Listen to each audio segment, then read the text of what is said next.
Olá, pupilos lindos! Olha eu aqui, o professor Leandro, de volta com mais uma questão Enem, onde dessa vez nós vamos falar sobre energia eólica e energia solar. Tá? A gente vai definir cada um deles. Dentro desse conteúdo, nós vamos também falar sobre o efeito fotoelétrico e a indução eletromagnética. Mas antes de ir à questão, eu preciso que vocês curtam o vídeo, se inscrevam, marquem o sininho e façam um comentário. Fizeram isso? Então, foi!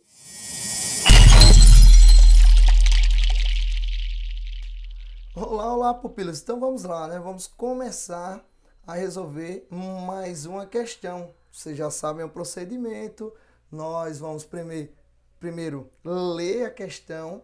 A gente vai entender o que a questão está pedindo e depois a gente vai analisar cada alternativa. E essa análise das alternativas é que vai fazer a gente revisar, tá, o assunto abordado aqui, a habilidade abordada aqui nessa questão Enem. Ok, gente?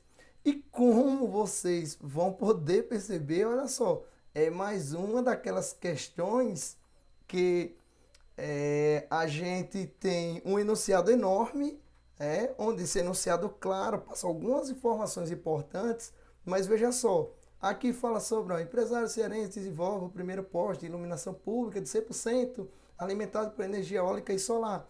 Então, eu já li isso daí, gente, mas se você não ler essa parte aí e você já for para a segunda parte, você consegue resolver a questão. Vamos fazer o teste? Olha só, vamos fazer o teste, tá? Aí aqui diz o seguinte, ó. O processo de captação da energia solar pela placa de silício se dá através de quê? Ou seja, qual é a fenomenologia, tá, que está por trás desse processo de captação da energia solar da placa de silício? Então a gente tem que entender as placas fotovoltaicas, ou as conhecidas como são chamadas placas solares, e a gente tem que entender qual é a fenomenologia que está por trás, tá? Sobretudo quem terminou ou quem já passou pela terceira série aí, consegue com certeza responder de boa essa questão aí. Então vamos lá. Qual é a fenomenologia que está por trás? Vamos ler cada uma alternativa e a gente vai analisar cada uma delas. Letra A. É através do efeito fotoelétrico que retira elétrons da placa. B. Do aquecimento da placa que produz deslocamento de elétrons. C.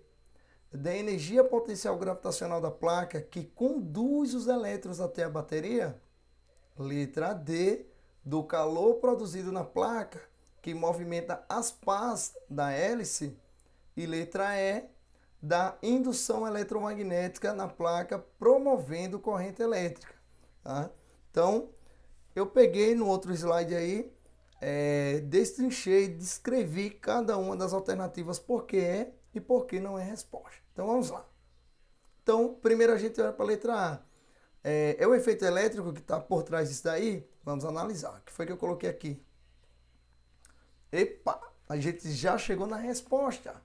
Tá? Então eu coloquei aqui resposta. Vejamos a justificativa, ou seja, a resposta é a letra A, o efeito fotoelétrico que retira elétrons da placa. Vamos ver.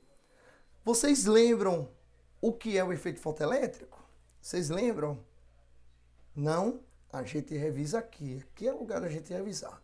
Ok? Então eu peguei uma imagem lá no FET, tá? Que vocês já conhecem bem, que é aquele site de simulação virtual, um ótimo site, tá? Uma ótima plataforma. E coloquei aqui, ó, printei, peguei uma imagem e coloquei aqui para vocês. Isso é efeito fotoelétrico. O que é que a gente tem aqui? A gente tem uma fonte de radiação, no caso lá da energia solar, o Sol é a fonte de radiação. Então a gente tem a fonte da radiação. Aqui a gente tem um metal, a placa fotovoltaica. Tá? Basicamente está aqui, que absorve a radiação. Aí o que é que acontece? Os elétrons, como estão dispostos aqui na superfície da placa, esses elétrons, eles vão absorvendo energia, absorvendo energia, absorvendo energia, absorvendo energia e vibrando, vibrando, vibrando, ganhando energia porque está absorvendo. Chega um ponto que ele consegue absorver tanta energia, ele fica com tanta energia que ele consegue romper aqui, ele consegue romper um potencial, tá, que prende ele aqui na placa. Tá? E aí quando ele rompe, ele passa para o outro lado aqui. Note que aqui embaixo tem um medidor de corrente elétrica. Então, os elétrons vêm para aqui e aí começa a passagem, o fluxo de elétrons que é a corrente elétrica. Mais uma vez, radiação, os elétrons vão absorvendo energia, absorvendo, até quando ele consegue se desprender do metal. Quando ele se desprende, ele rompe ali um potencial que a gente chama de função-trabalho ou potencial de corte. E aí quando ele rompe, ele vai para o outro lado aqui, ele viaja para o outro lado e entra passando a ter corrente. A gente passa a ter corrente elétrica. Então essa é a justificativa e a resposta, claro, ficou a letra A. Mas aí vamos analisar as outras alternativas. Ok? Vamos lá. Vamos ver as outras alternativas. Letra B. Tá? Por que não é a letra B? Que fala de aquecimento da placa. Aí o que foi que eu coloquei? Vamos lá. Foi que eu coloquei. Letra B não é resposta. Pois o aquecimento é uma relação com a temperatura. Tem relação direta com a temperatura. E a temperatura ela é definida como o grau de agitação molecular. Ela é definida como o grau de agitação molecular. Ou seja, não é responsável por deslocamento de elétrons, tá? Pelo menos como corrente elétrica de forma alguma, tá? Por exemplo, se eu pudesse citar alguma fenomenologia que ocorre por conta do aquecimento dessa placa, é a dilatação, tá? É a dilatação térmica, beleza? Então, a fenomenologia da geração da corrente elétrica em uma placa solar não tem relação direta com o aquecimento, tá? Aí vamos voltar lá de novo. Vamos ver a letra C. A letra C fala sobre a energia potencial gravitacional. Essa daqui nem dá, né, gente? Energia potencial gravitacional que conduz os elétrons até a bateria de forma alguma, tá?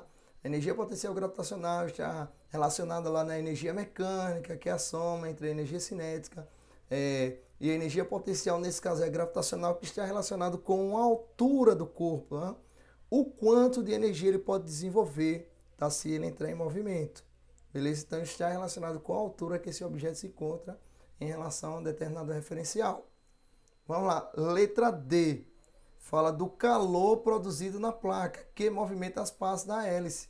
Também justifiquei lá naquele slide, vou colocar daqui a pouco todas as alternativas lá, né, analisadas. O calor não tem nada a ver com o movimento das partes. Quem vai movimentar as partes da hélice é o vento e não o calor. Lembrando, o que é calor? Definição de calor: energia térmica em trânsito. Isso é calor.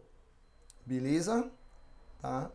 E na letra E, fala da indução eletromagnética na placa, promovendo corrente elétrica. Então aqui a gente teria que ter um pouco de cuidado, porque muitas fontes ou muitos geradores de corrente elétrica têm por trás a indução eletromagnética como resposta, tá? Mas não é esse caso. Não é esse caso. Então deixa eu colocar lá pra gente. Eu justifiquei para vocês aqui, ó. Coloquei bonitinho. Letra E não é resposta. A indução eletromagnética gera sim corrente elétrica induzida através da variação do fluxo magnético. O que é essa variação do fluxo magnético? A gente tem aqui, por exemplo, um circuitozinho, tá? A gente tem aqui um condutor onde está conectado aqui a uma lâmpada. Se a gente pega esse ímã e começa a movimentar ele aqui, ele vai gerar uma corrente induzida que vai lá e vai alimentar essa lâmpada aqui, acendendo ela. Isso é a corrente induzida que foi gerada por conta da variação do fluxo magnético. Tá? Professor, então, fala pra gente aí uma fonte geradora de energia elétrica que tem por trás a indução eletromagnética. As usinas hidroelétricas, as termoelétricas, as termonucleares, tá? Então todas têm por trás a indução eletromagnética como fenômeno, tá? Que vai gerar como consequência a energia elétrica. Beleza, gente? Então com isso eu encerro mais uma revisão, mais uma questão Enem. Espero que todos vocês tenham gostado. Tô indo! Fui!